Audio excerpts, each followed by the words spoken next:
Competition, monopoly, it's kind of a big topic. I'm going to talk about the Austrian view of competition and monopoly. And I guess I might as well put an Austrian definition of competition on the board. And what I'm going to have to say is from about the time of Adam Smith on until about the 1930s, almost anybody who wrote on the topic of competition, any scholar, wrote of it like the Austrians do, and like the Austrians did. And this is my Austrian definition. This is not from von Mises or anybody. I guess you can kind of see it. And competition is a dynamic, rivalrous process of discovery and entrepreneurship that coordinates the plans of market participants. That's a definition, the Austrian definition of competition. And in doing this process involves advertising, product differentiation, price cutting, mergers, innovation, and lots of other business practices that we may have time to talk about here. And so that's I think is a good verbal definition of what the Austrians mean. Competition is ongoing, never ending, never stopping. It's dynamic. What does this mean, discovery process?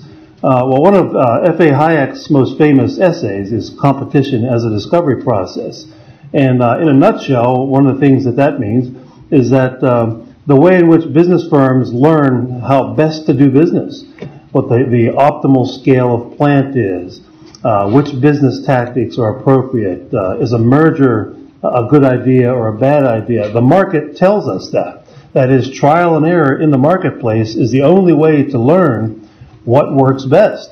So the process of the market is what gives us information, what gives business information about how best to go about their business, about how best to maximize their profits. And it's also what gives consumers information about what products they want and don't want and so forth. And on down the line, as workers and other input suppliers, that's how they figure out the best way to go about their business. So the market is a dynamic process of discovery. If you read some of the literature, that's what is meant by discovery.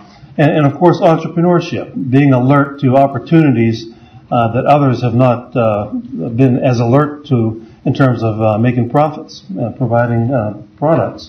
And I've put together a few suggested readings. These are just my suggested readings on this.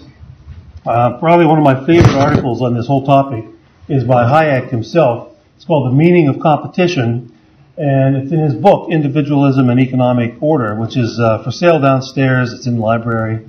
There are numerous copies right here, right in this very room. And then Murray Rothbard's chapter on monopoly, in chapter 10 of Man, Economy, and State, is a good thing to read up on in terms of the Austrian view of competition. And then an article of mine, I'll blow my own horn, an article of mine with Jack High called Antitrust and Competition Historically Considered. It was published in an economics journal called Economic Inquiry in 1988, Ancient History. And I'm going to talk about that in a few seconds here. And then a really great book that talks about antitrust regulation and competition and monopoly is Dominic Armentano, who's an old friend of ours. He's an Austrian economist, and the title of the book is Antitrust and Monopoly, Anatomy of a Policy Failure. And so if you want to do some extra reading when you go back home or at any time, those are the ones that I would recommend. Keep that out there. Now, this definition, as I said, from about the time of Adam Smith on, was the reigning definition, essentially, of what the meaning of competition was. And to impress upon you this point, one of the research projects I did that is involved in this article that I mentioned from Economic Inquiry is my co-author Jack High and I took a look at this issue of why it was that economists at the time of the first antitrust law, it was 1890, the Sherman Antitrust Act, were almost unanimously opposed to it. In fact, back in those days, there were really only a couple of dozen people who had full-time jobs as academic economists in the United States. So we were able to survey the entire population of the economics profession. And anybody who wrote anything on the topic of competition and monopoly, we read, and we wrote this paper. And one of the reasons we wrote the paper was that the late George Stigler, the Nobel Prize-winning economist from the University of Chicago, had written a paper on this very topic, and he gave some explanations of why economists came to accept antitrust eventually. One of them was, if I can paraphrase Stigler, they came to learn that they could earn significantly more than the minimum wage as antitrust consultants. And so it was all money. That's why economists came to accept antitrust. But at the time the laws were passed, in the late 1880s, there were state laws in the U.S., and 1890 was the first federal law. There was almost unanimous opposition. We found one prominent economist who was in favor of it. Even socialists like Richard T. Ely, who was the co-founder of the American Economic Association, was opposed to antitrust on the grounds that he thought it interfered with competition, and by this definition. So even people who are self-proclaimed socialists still thought of competition in this way. They just didn't like the end results of competition, the socialists. And I'll give you a few examples of what these people were saying. Ely, Richard T. Ely, E-L-Y, the co-founder of the American Economic Association, I think it was 1888, sometime around there. He said, and this was a period of time where there were a lot of mergers, and large-scale production was a relatively new thing in America, mass production. And so some people were saying, well, this is monopoly, large-scale production. Richard T. Ely wrote that, quote, large-scale production is a thing which by no means necessarily signifies monopolized production. The other co-founder of the American Economic Association was John Bates Clark. His name is up here somewhere on the wall. And he said, the notion that industrial combinations would destroy competition should not be too hastily accepted, and he eventually didn't.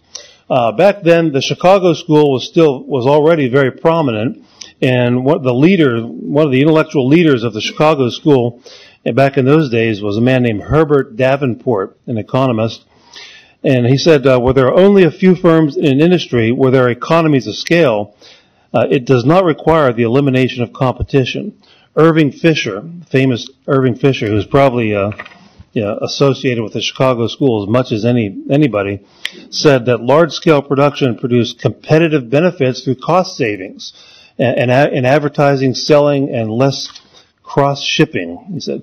And so that's enough quotations from there. But all of the economists we surveyed said things like this. They said, wait a minute, this new antitrust law or anti-monopoly law is being passed is actually inherently incompatible with competition. Because competition is what? It's a dynamic, rivalrous process of entrepreneurship, and the purpose of this law apparently was just to stop that process in the name of, well, we're afraid of bigness. We're afraid of the companies that get too big. And so they were all Austrians. I guess you could have said we're all Austrians now in those days in terms of thinking about competition. That all changed by around the 1920s and 1930s as a result of the decision by some of the top people in the economics profession to try to imitate the physical sciences and make economics much more mathematical based on mathematical models, as opposed to the types of studies of industry that these men that I just quoted did in their research. And so in order to be able to mathematically model markets, well, you needed to adopt not only positivism, but the whole apparatus of scientism and scientific modeling. And so the definition of competition had to change, because you can't model this with mathematics. You can't model entrepreneurship. Just look at any economics textbook, any principles of economics textbook, and look up the index and see if the word entrepreneurship is there. And a lot of them is not even there. And if it is, it's usually a page or two just mentions that, well, there is such a thing as entrepreneurship, and that's about it. They won't even mention it. But to the Austrians, this is the essential ingredient of the entire process of competition. This is what drives it. And so that was wiped out. That was forgotten in the newer definitions. And of course, the newer definition turned out to be the one that you're all familiar with, that's in all the textbooks still to this day. So by the 1930s, competition came to mean perfect competition. This was the perfect competition model. And the basic assumptions, there are a few other ones in some of the textbooks of this time, but the basic assumptions were, in order for competition to be perfect, or pure as it is sometimes said, we need many firms producing homogeneous products. They all produce the same thing. Homogeneous prices, all equal to marginal cost. Perfect information is also an assumption of the model. And costless entry and exit. And of course, every one of these is totally unrealistic in terms of real-world competition. But the idea was they wanted to model price competition, only price competition. And so we're going to assume away all other types of competition, which this does. Because the purpose of this model, which I assume just about everybody here has seen in a textbook form somewhere, was primarily to have a model of price competition. And that's what the perfect competition model does.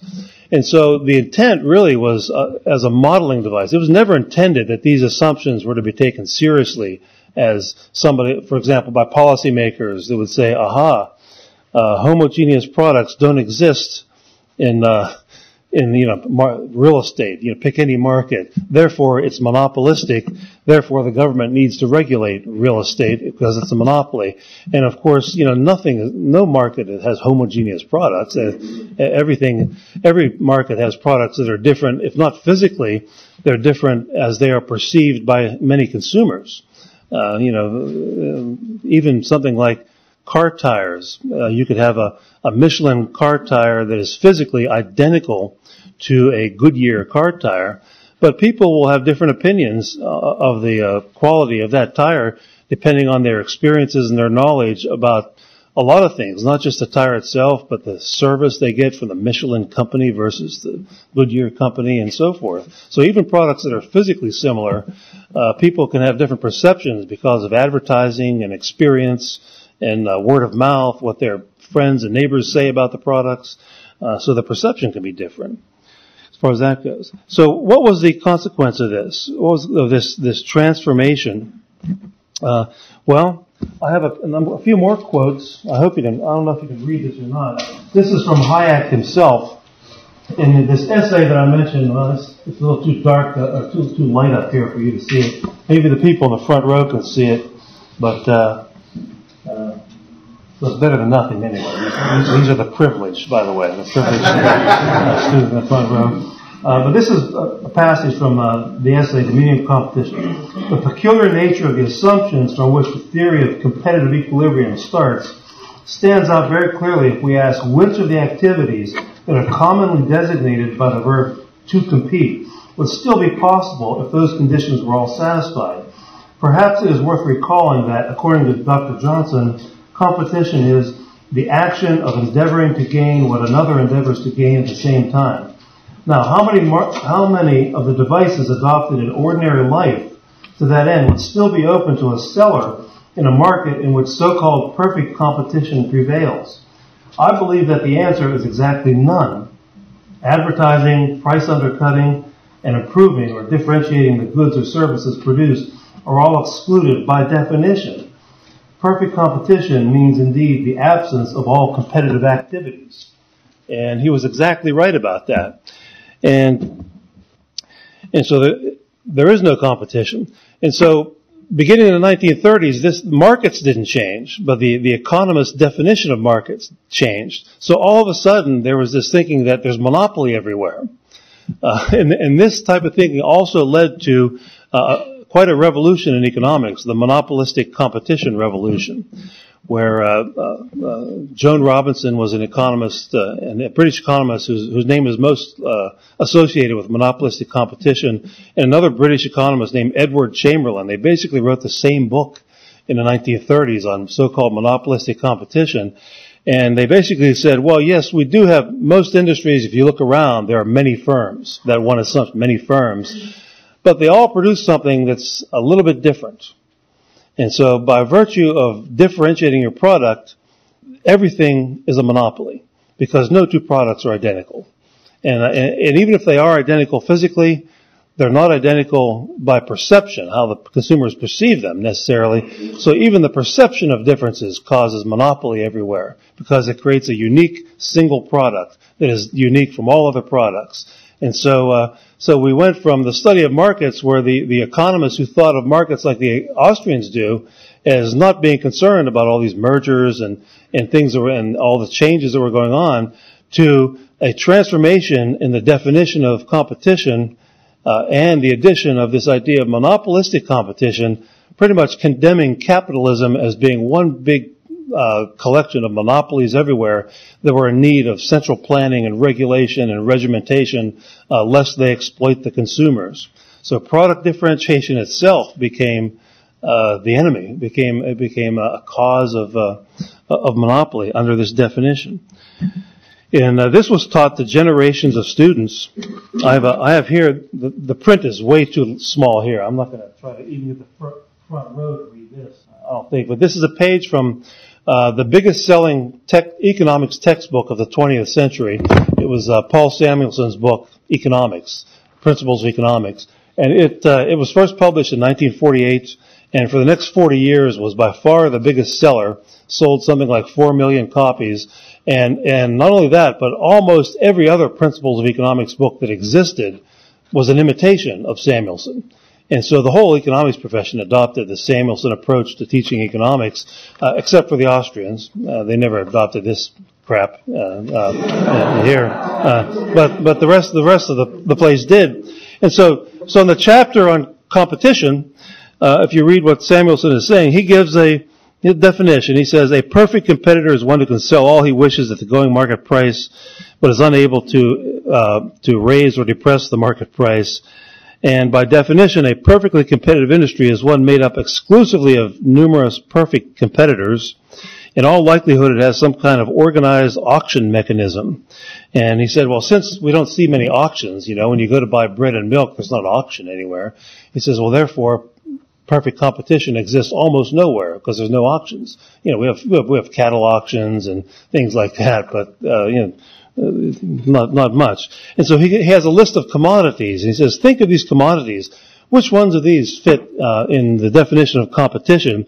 So he puts together a long list of commodities, and he concludes that you'll find that only potatoes, tobacco, wheat, and cotton come within our strict definition of perfect competition. So generations of college students were taught that everything is monopolistic except for potatoes, tobacco, wheat, and cotton.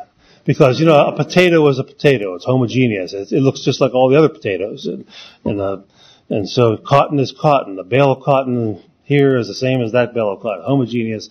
That fits in our definition. Even that was wrong. Because of agricultural policy.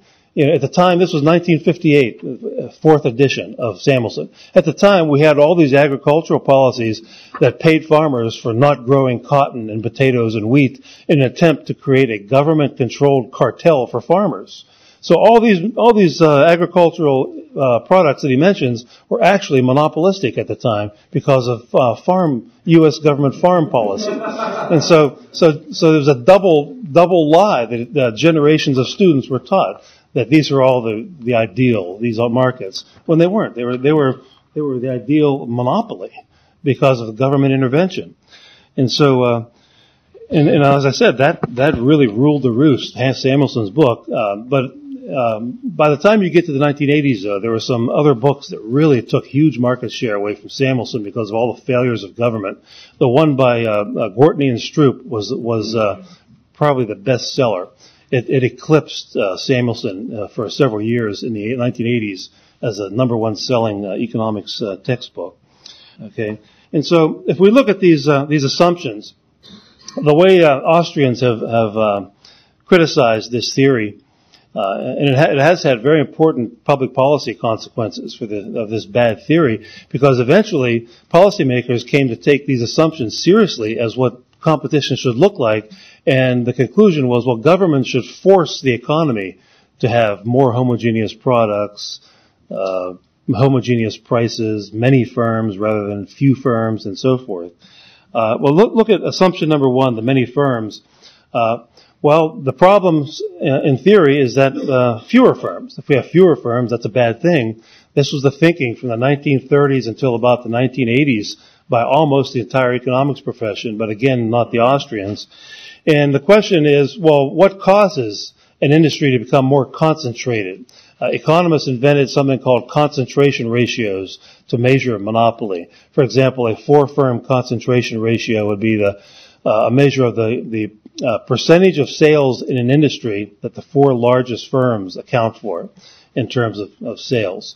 And economists picked a magic number of 60%. If the 4-firm concentration ratio came to be 60%, that was said to be sort of the litmus test for monopoly somehow. It wasn't 61% or 59%, it was 60%. And the antitrust regulators used that for decades as a rule of thumb for which industries to investigate for possible monopoly. And for example, General Motors, for years and years, instructed its management. This was before the Japanese and the Germans entered the American market in a big way after World War II. For quite a few years, the American car companies had a sort of they were the only ones around, the big 3, until Toyota and Mitsubishi and the rest really made inroads in the 1960s and 70s.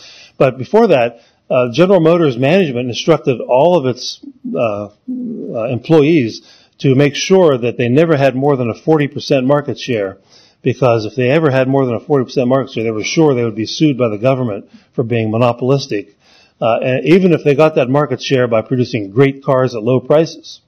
And so that's how extreme this was, and it had these bad effects of actually encouraging companies like General Motors to not compete too much for fear of being harassed by the government. And once the government gets a hold of you, which IBM found, IBM was sued in the 1960s because it had a large market share of computers, and the lawsuit went on until 1982 when the judge died. And if any of you have any knowledge of the legal system, I've been an expert witness in a few, worked for some law firms, and the first thing the law firm does is send me big boxes full of paper that I'm supposed to memorize, so I know all the facts of this case. And that presumably the judge has to do that too. So you have litigation going on for 15 years or something like that, and the judge and all the lawyers and the witnesses are all supposed to be up in all this, and the judge dies. Well, what happens? You get a new judge if you want to continue this, but you have to wait until that judge gets up to speed on all that has happened in this time. So the antitrust division of the Justice Department and the Reagan administration just said, forget about it. And so, but in the meantime, IBM spent many millions of dollars and probably many millions of hours of management time focusing on this antitrust lawsuit rather than producing better computers. And by that time, Microsoft had totally eclipsed IBM anyway. And the antitrust lawsuit probably had a lot to do with Microsoft's success, because it was really a hindrance to their ability to compete. And to show you how ridiculous it sometimes got by taking this many firms assumption so seriously is back in the 1930s, the Alcoa company was extremely successul, the aluminum company of America, and it had a big market share. And then, therefore, it was sued by the federal government. And there was a judge, he's pretty famous in Supreme Court history. His name is Learned Hand. If I was a judge, that's a name I would pick for myself. Judge Learned Hand. Rather as the opposite of stupid hand, Learned Hand. And he's generally praised as being a pretty good Supreme Court justice, but in the Alcoa case, they were found guilty of being a monopoly. And here's what Learned Hand said. He condemned them. This is his statement, condemning them as a monopoly and finding them guilty of violating the antitrust laws.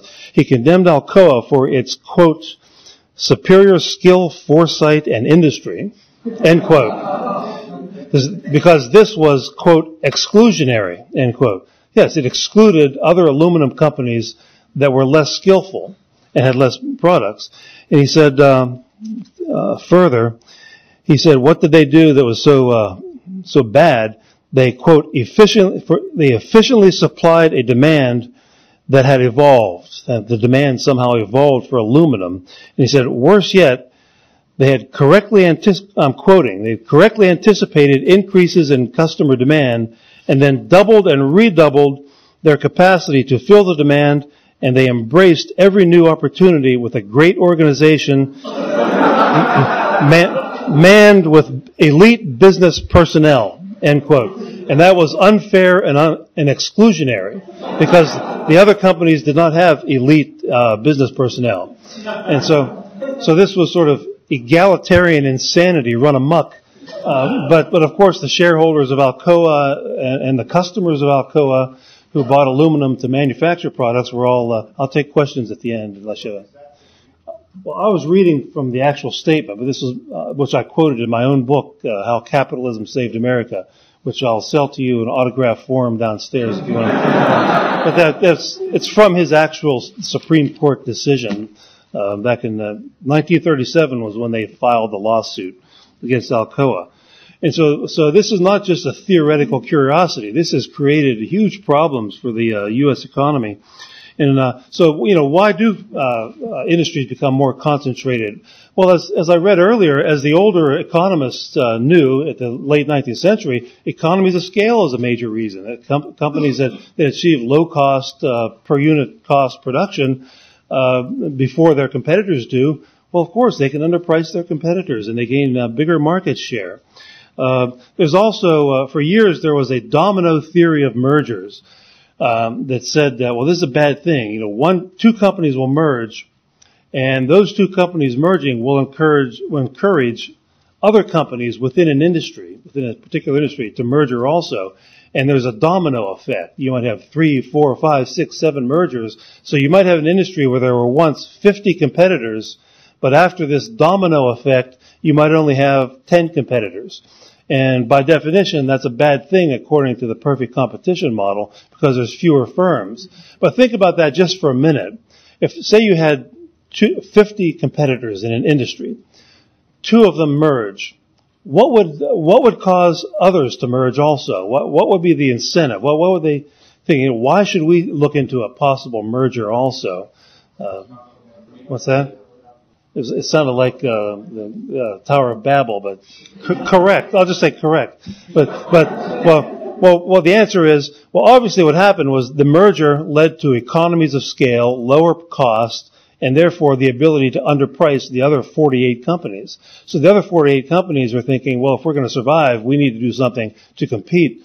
We'll imitate what these competitors just did, because they found some kind of synergy involved in the merger. And mergers don't always work out that way, but that's what happens. That's the kind of thinking that goes into this. And not all mergers work out as something that can cut costs, but a great many of them do. And so when you see this domino effect of mergers, the end result was always lower cost and prices. And this was said to be worrisome because why? Well, it led to fewer firms. But from the consumer's perspective, it was all a good thing. Another thing that leads to fewer firms is corporate takeovers. And the standard sort of free market explanation of corporate takeovers has to do with the fact that if any company is undervalued, that is because the management is not earning as much profit as it could be earning, bad management, costs are higher than they could be, profit opportunities are being ignored.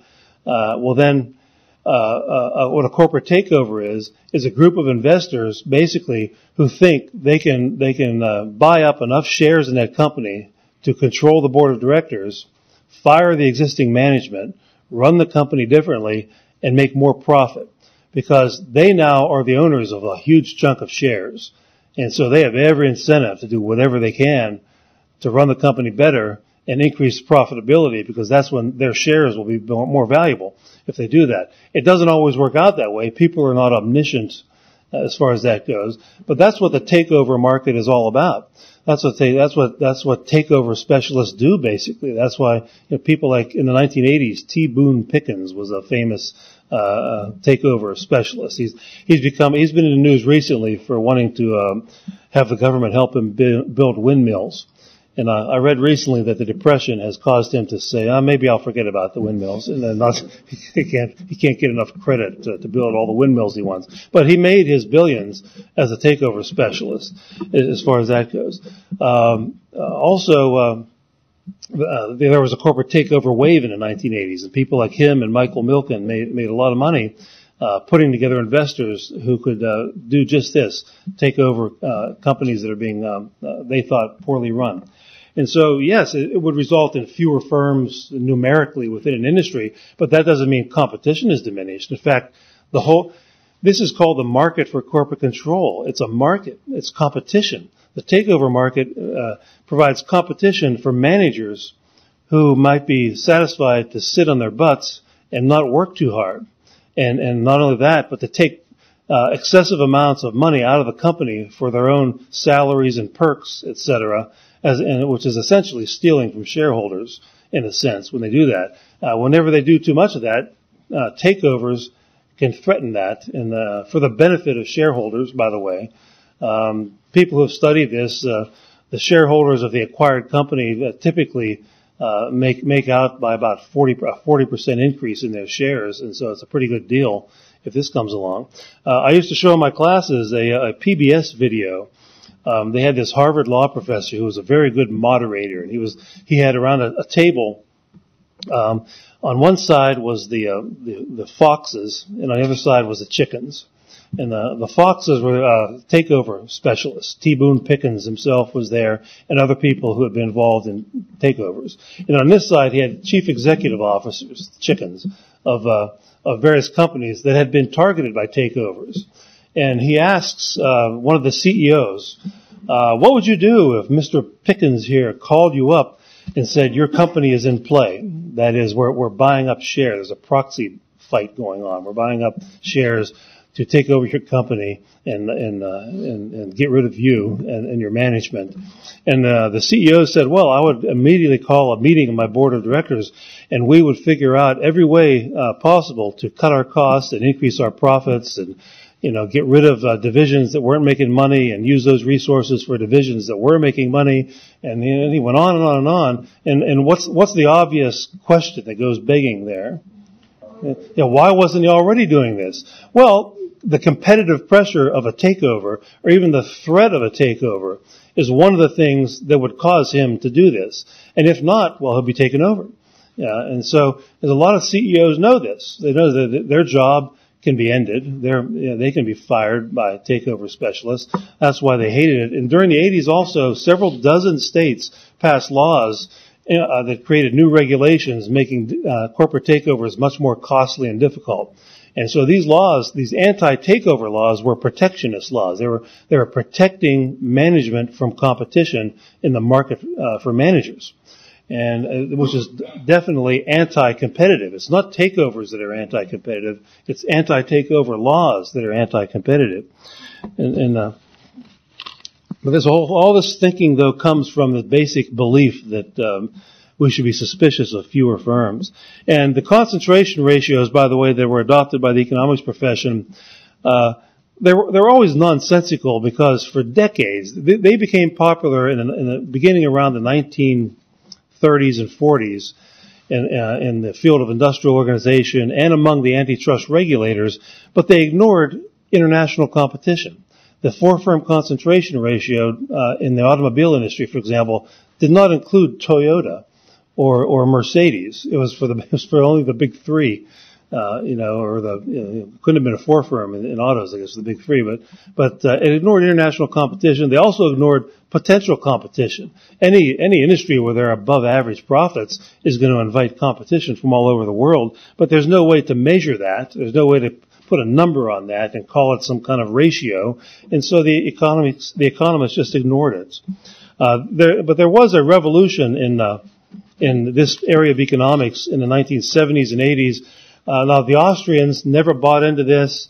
Armentano's book that I put up on the board here earlier is a great exposition of the Austrian view of antitrust and monopoly. If anybody's really interested in this whole field, that's the book to read. He wrote also a small book, pamphlet version of it, which is for sale downstairs also. And so I highly recommend that book. But there was a resurrection of common sense that's mostly associated with the Chicago school. And there were hundreds of studies done of different industries that had been harassed by antitrust regulation, and it came to be known as the new learning, which I always got a laugh out of, because there was nothing new about this at all. The Chicago schoolers rediscovered the type of thinking that I read to you at the very beginning of this lecture from the old 19th century economists who did not see any imminent danger in corporate mergers and fewer firms, because they recognized that they were usually the result of efficiency, that is this, industrial concentration. And so a book that I would recommend if you're interested in this whole area here of the new learning is there's a book by a man named Yale Brozen, B-R-O-Z-E-N. It's called Concentration, Mergers, and Public Policy. And it was published in the 80s, but it's a big survey of all these empirical or statistical studies of the effects of industrial concentration from that time. I don't have time here to really explain much about how these studies were done, but in a nutshell, what they came to say is that industrial concentration is almost always the result of superior efficiency on the part of one or a few firms within an industry. Not because the alternative explanation was if there are fewer firms, it's easier for them to collude and conspire in some sort of price fixing conspiracy and create a monopoly. That was always the implicit assumption. It was never proven. It was just assumed that if there are fewer firms, this is likely the cause of any higher profitability, collusion and monopoly pricing. What Armentano's book does is he went through the 55 biggest federal antitrust cases up to that time in history, and he found that in every single case, the firms that were sued for violating the antitrust laws were dropping prices, expanding output, innovating, creating new products. They were doing the opposite of what neoclassical economics says monopolies do. Not what Austrians say monopolies do, but what the standard neoclassical theory says they do. But and so this did end a lot of the craziness. There was sort of a respite for about 15 years in antitrust regulation, where it got a lot more sensible, and but then now the bad guys are back. Beginning about with Daddy Bush. The first Bush administrations put some new antitrust regulators in that just ignored all of this, and we're proceeding like that now in government. Okay, assumption number 2 about homogeneous products. This has been taken way too seriously also, and I can give you an example of another famous antitrust case. We economists who have studied this call it the cereals case, as in breakfast cereal. And the cereals case had to do with General Mills, General Foods, and Kellogg's started experimenting, producing many different kinds of dry cereal in the 1970s. Prior to that, we had cornflakes and a few others. It wasn't like today where you go to a grocery store and there's hundreds of different kinds of cereals. That wasn't always like that.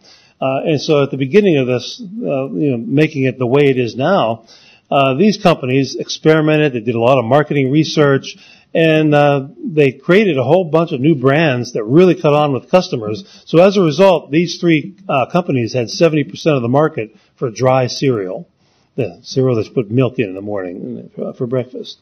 And so naturally, they were sued by the government. And there was no theory that the government had that they could rely on to justify the lawsuit.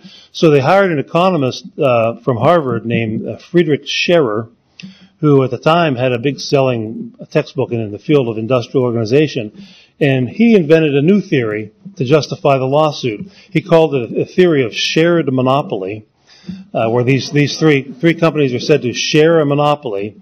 And the tactic they used was brand proliferation. Not brand, but brand with a D on it, brand proliferation.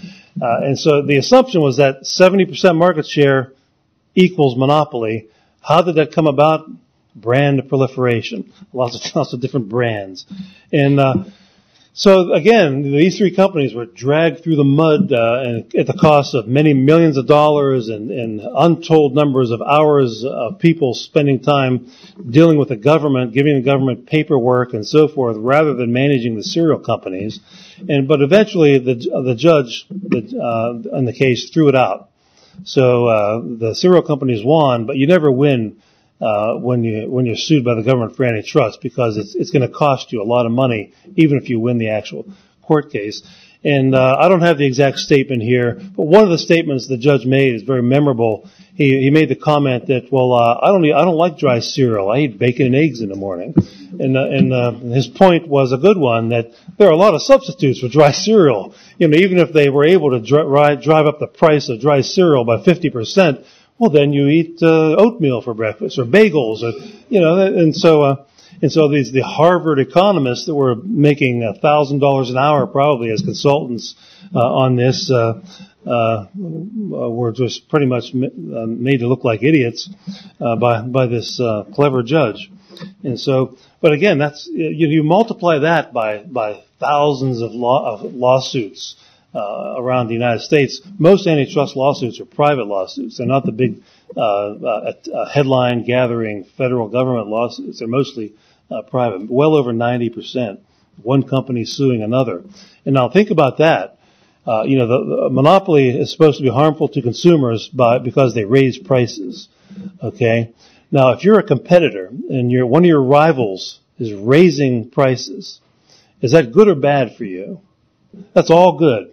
Either you can raise your price too, if depending where you are on your demand curve, you could possibly make more money, or you could keep your price where it is and watch all the business go to you and away from your customers. So why would you call in the government and say, my competitors are raising their prices? Make them stop it immediately. That is the whole basis of antitrust regulation. When you see a private lawsuit, when you see one company bringing a lawsuit against another, they want that company the company is cutting prices, or it's innovating and it's coming up with newer products. It's taking business away from you. That's why you're you're filing a lawsuit. One of my MBA students is in the land development business. They build golf courses and housing developments. At least they did when there was still a market for such things. And he said it's just accepted to us that if we're going to build a golf course, we'll be sued under the antitrust laws by our competitors, because they'll say, well, it'll be the only golf course within 10 miles. It's a monopoly. And so, and of course, the competitors don't intend to win necessarily these lawsuits, but it imposes costs on them. It imposes costs on my student's company, and that's the whole purpose of this sort of thing. And so, so the Austrian view of product homogeneity is that, of course, product differentiation is always best thought of as a competitive device. Companies compete by constantly trying to figure out better ways to create products that consumers like. And here's an example. I don't know if we are able to darken this area or not. Well, this is the first conference we ever used this particular room. So the man in the sky there, his name is Chad. I can see a head and a hole in the wall in the ceiling. He'll figure it out for us. He'll figure it out. He's a genius at this stuff. But what this is, I have some statistics here from the annual report of the Dallas Fed from 1998, and you can go ahead and boo the Dallas Fed if you want. But there are a couple of pretty good economists who work there, and the article here is about something called mass customization, the integration of manufacturing and computer technology, and how this resulted in a vast expansion in the variety of products of all kinds. Why would companies do this? Well, that's because they thought people would like this, just like the cereal companies. And if people don't like it, well, then they'll lose money or go out of business. The ones who make the best guesses, the best estimates, will make money. But just a few examples. They compare the early 1970s to the late 1990s. There were 140 vehicle models in the early 70s, 260 by the late 90s. Websites, 0 in the 1970s, 4,757,000, some by the late 90s, New book titles, 40,000 versus 77,000. TV screen sizes, 5 versus 15. Even Pop-Tarts. There were only 3 brands of Pop-Tarts in the 1970s. 29 brands of Pop-Tarts. Soft drink brands, 20 in the 1970s, 87 by the late 90s. On and on. Dental floss. One of them has beer. There were only 25 brands of beer in the U.S. in 1980. By 1998, there were 187 brands of beer. No, of course, I knew that'd be an applause line. Let's see. Houses of prostitution. They don't have that. They don't have that. Let's see. The only applause I got was beer, alcohol. But you get the message. Now, of course, a lot of these brands have gone bankrupt because, business people are not geniuses. They don't have perfect foresight on what people want. But the whole thing is that they're struggling and competing to please the consumer. That's why we have this brand proliferation. And it's just, again, it's exactly the opposite of the thinking that went into the cereals case, which is not that long ago. And there's basically a basic error of economics that goes here. Now, this is what most of all of you have seen. This is just a monopoly diagram, standard neoclassical economics monopoly diagram from any textbook that has a chapter on monopoly. And the basic story is that in a constant cost industry like this, where the marginal average costs are a straight line, a monopoly will restrict output, it said. It'll produce less than if there's competition. So if I've written, Q monopoly is the standard monopoly level of output, and Q competition is the level of output that would exist in competition. That's a standard textbook model. Now, what some of the thinking was behind people who want to regulate product innovation, like the cereals case, want the government to regulate it more to avoid monopoly, is they look at this and say some company that invents a new product that catches on will be a monopolist for a period of time. And now, if 1,000 people had the same idea at the same time, instantaneously, there would be many firms producing this product, and this would be the quantity of output. It would be competitive quantity of output. But that didn't happen. Only one firm had this idea.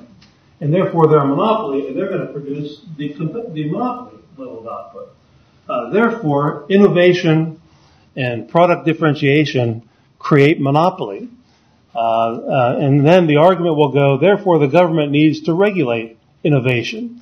There are 2 economists named Dennis Mueller and Keith Cowling, who are very well-known industrial organization economists who about 20 years ago wrote a paper in one of the economics journals that got a lot of publicity, in which they argued for the creation of new congressional subcommittees that would regulate innovation because of this argument, that they thought too much innovation by corporations was creating monopolies everywhere. And this was at the onset of, the high-tech revolution, all these software products that would be, unique. When the Palm Pilot was invented, there was no competition for a couple of weeks. And so you had the monopoly. And this is an example of what economists call the nirvana fallacy. This phrase was coined by the economist Harold Demsetz, who was one of the Chicago School economists, by the way, who did a lot of this important research debunking the market concentration myths. And all of that research was very Austrian in that it looked at markets once again as being dynamic, and didn't worry about the fact that at any one point in time, one company is at the top. Well, one company is always at the top. There's always somebody who's the best in any industry. They're not necessarily a monopoly. They're just the best. But the nirvana fallacy in this context, what it says is that we're comparing the real world, this company that invents a new product that people like, okay, with some sort of unrealistic, never attainable world of perfection where 1,000 people have the same idea at the same time. Perfectly competitive equilibrium. This is competitive equilibrium. Nirvana. It's heaven on earth where everyone has the same idea at the same equilibrium. And so what someone like Demsetz would say is that we're making the wrong comparison here. We're comparing the real world level of output, Q monopoly, to nirvana, and there's no such thing as nirvana on earth. The proper comparison is comparing Q monopoly to zero. After all, the inventor created something when there was nothing. So there's an expansion of product. There's not a restriction in product. It's an expansion of product. And so that's the kind of thinking that goes into that. I'll move the slide up. Okay. Sure, I can do that. It's too big to go all on. I'll tell you what. I will give you this piece of paper when we're finished, if you want to. Or you can find any textbook in the shelves there and look at the monopoly chapter, and you'll find the exact same thing. So that's what the nirvana fallacy is. In fact, the whole perfect competition model is one big nirvana fallacy. Those assumptions, after all, are totally unrealistic. Another widely read book on antitrust is one by Robert Bork, the old judge, Robert Bork. It was called The Antitrust Paradox, published in the 1970s. And my favorite sentence in that book is he said, if the government actually tried to force perfectly competitive equilibrium on the economy, it would have roughly the same impact as several strategically placed nuclear explosions on the economy. Can you imagine if the government, had the resources to do that? But thank goodness it doesn't. Okay. Assumption number 3 about perfect information, that has led to a lot of mischief also, perfect information. Why would anybody believe that this is a serious thing to take into consideration, that defining a market as only competitive if all consumers know everything and all producers know everything regarding how to produce at minimum cost to supply the customers. The Austrian view, of course, is that this information is exactly what markets reveal to us. You can't assume that some big head in the sky, like Chad up there, knows all of this and can centrally plan an economy and decide which industries are competitive, which are not.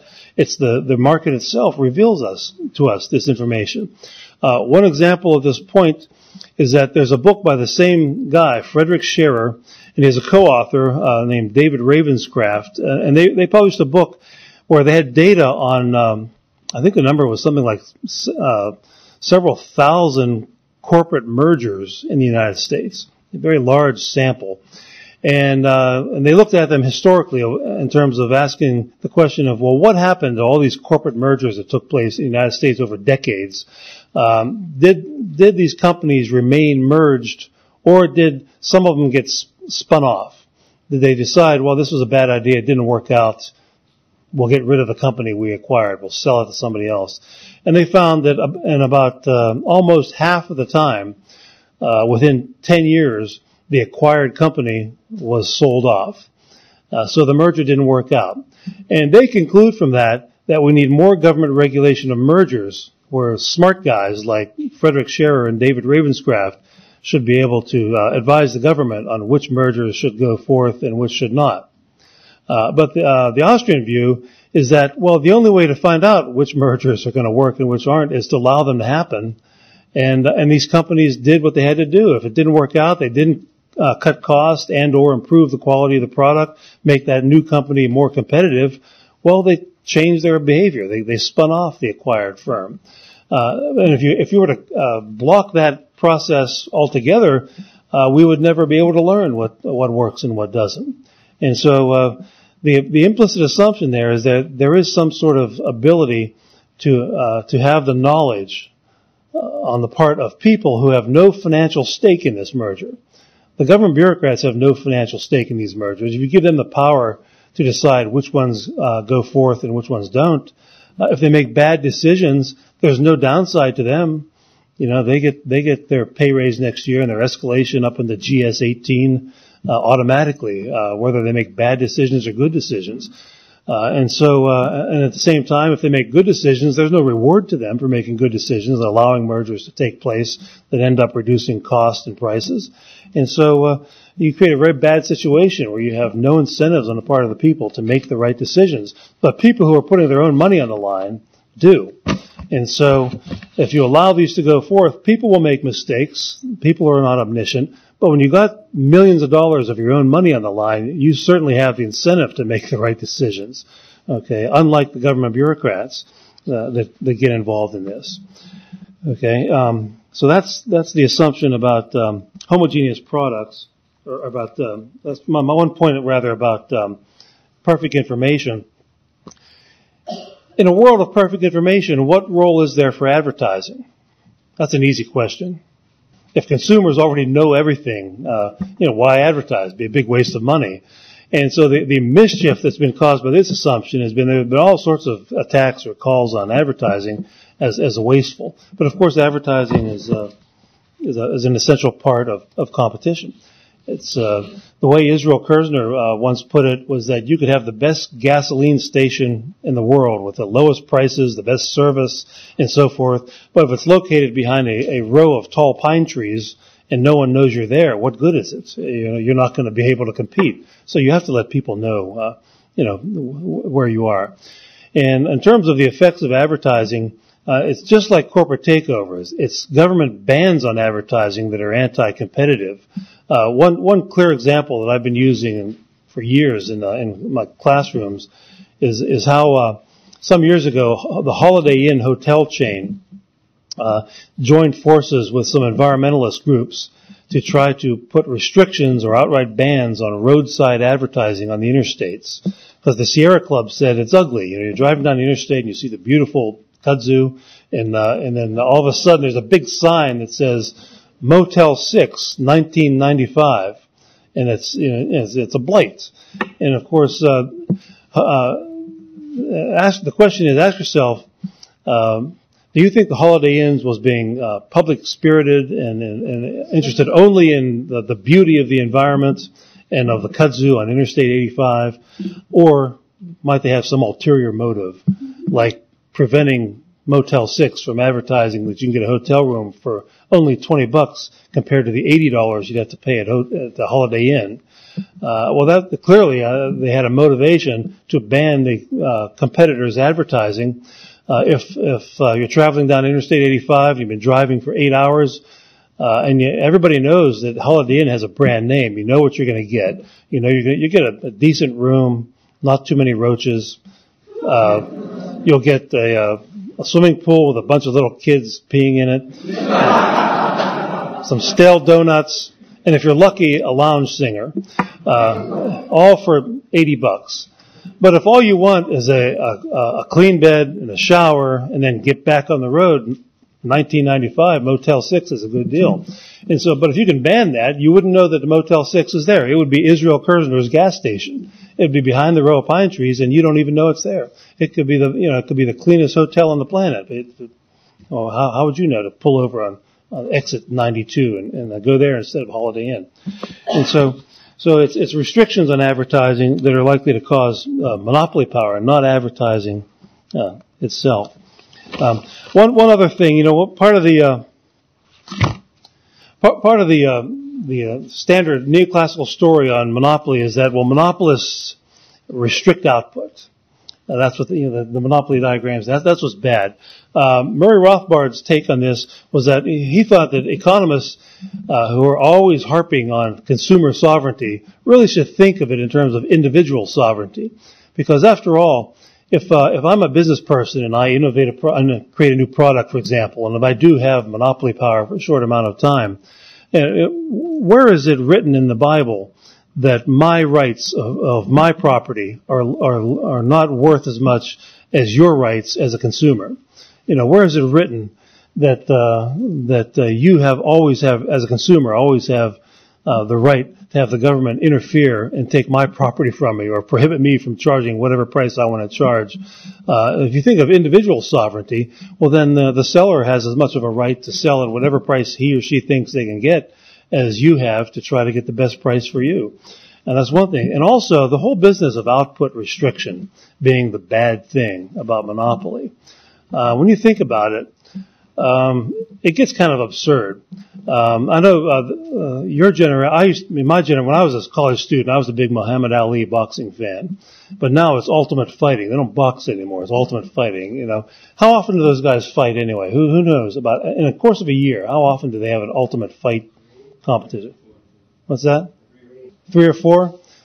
3 or 4? Okay, well, they're obviously restricting competition, restricting output, aren't they? Because if you ever saw that movie Fight Club, those guys fought every night. You know, that Brad Pitt, when he got his face all beaten in that club, you know, that would be more like perfect competition, to fight every night. So, you know, why shouldn't the government force these ultimate fighters to go out there every night and beat each other's brains in? That would be closer to perfect competition. And you can think of anything. In fact, in the real world, I was at a conference once on antitrust where there was a guy from the Federal Trade Commission was bragging about how they're protecting us consumers. And he said they were in Detroit at the time, and they noticed that in the winter months, all the car dealers in Detroit closed up in downtown Detroit at about 5 p.m. And, you know, I've been to Detroit once or twice, but I imagine in the dark, at night, after business hours, in the winter in Detroit, there's not a lot of people out shopping for cars on weeknights. And so I would think it'd be economical for the car companies not to open up for business. And they were considering forcing these companies to stay open until 9 o'clock at night because they were suspecting they were colluding and restricting output by closing up at 5 o'clock. And I asked them, does that mean that economic efficiency requires forced labor? Because what else would it be if you tell people, you know, we'll put you in jail if you don't go and work. That's forced labor, or we'll fine you. And he had no answer to that, because the answer obviously was yes. That's what they were saying. Forced labor is required for competitive equilibrium to be efficient. And so when you think about this, it really gets kind of absurd, this restriction of output. And I guess the final thing I'll say is that government has always been the creator of monopoly. I've given you examples of how antitrust itself has created monopoly, but the Interstate Commerce Commission created a government-run cartel for the trucking and railroad industries for almost 100 years in the United States. The Civil Aeronautics Board was a government-run cartel for the airline industry. There were more airlines in America in the 1920s than there were in the 1970s because of this government regulation.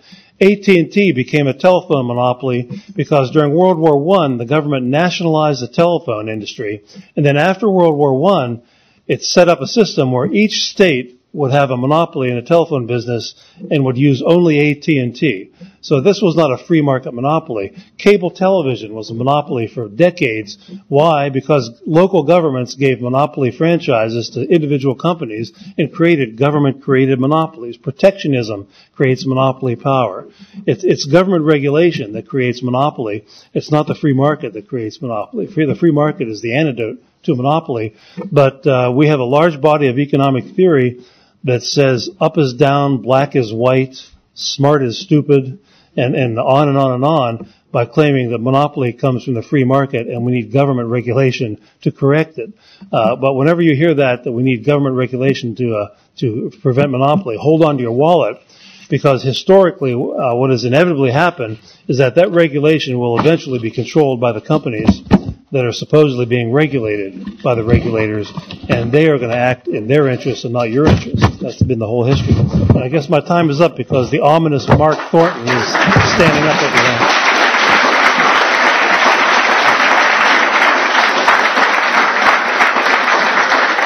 Thank you.